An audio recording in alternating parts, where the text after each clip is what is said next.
Good evening, friends. My name is Sudhir Katyar, and I work with Center for Labor Research and Action. That's an organization that promotes organizations of workers in the informal sector, most of whom happen to be migrants in construction, brick kilns, and agriculture primarily.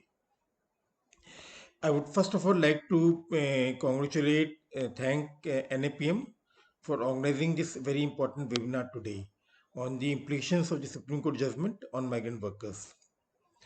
The judgment itself has 7 points, five of which relate to food security. And these are all very welcome points. There's no issue with that. My critique would primarily be to the two remaining points that deal with the station of migrant workers and distribution of benefits to them. The 2 points in the order that deal with station. One point says that one point pulls up the central government, especially the Labor Department, for being very slow in preparing the national database for unorganized workers. The second point seeks implementation of Interstate Migrant Workmen Act.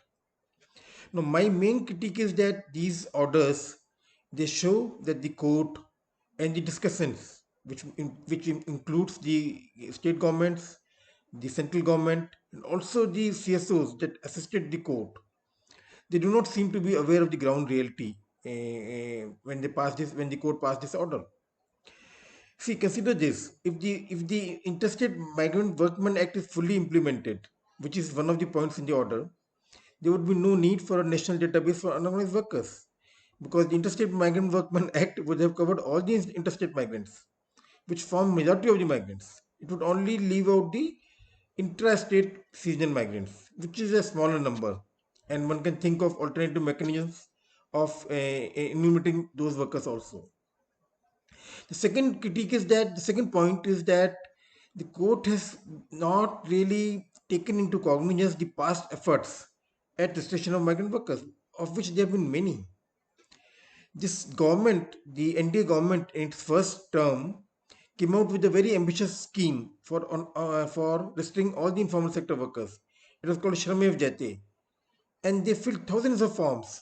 They're going to issue a unorganized workers identification card, even cards, and all this scheme did not get implemented. We ourselves filled many of these forms, thousands of forms we filled up by ourselves also in cities like Surat and Ahmedabad, and they're all gathering dust in files. Then it could look at the experience of the Construction Workers Board Act, which is the major welfare act for informal workers as of now. And what has been the experience of on registration in those boards? The board asks for 90-day certificate for registration, and the employers do not give the certificate. So then it has to come up with alternative mechanisms. And then what happens is that the real workers they get left out, and people who don't deserve, who are not workers, they get restricted and draw benefits. So I am saying that this whole model of restriction of workers, independently of restriction at the workplace, it is faulty. The restriction of workers should happen through the workplace only.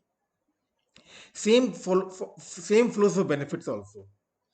That as of now, the court says that the workers are waiting for benefits to be delivered to them once they get registered. But if you look at the past experience of the Construction Workers Board, it is very shoddy.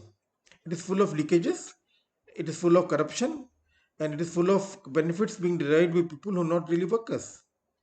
Uh, uh, and the main reason is again that the benefits are not flowing through the workplace as it happens with the informal sector workers. Informal sector workers, the social security is tied to a workplace. So unless you register the workers at the workplace, unless you make sure that the workers get social benefit, social security through the workplace registration, then there are bound to be leakages.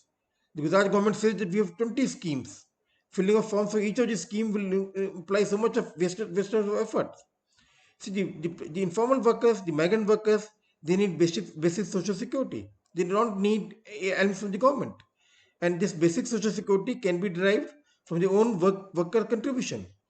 And there are working models. There are models like Machadi workers, where the informal workers have been formatted into boards through the workplace, and they're getting basic social security like PF, like bonus, gratuity. So that is the model that we have to work towards.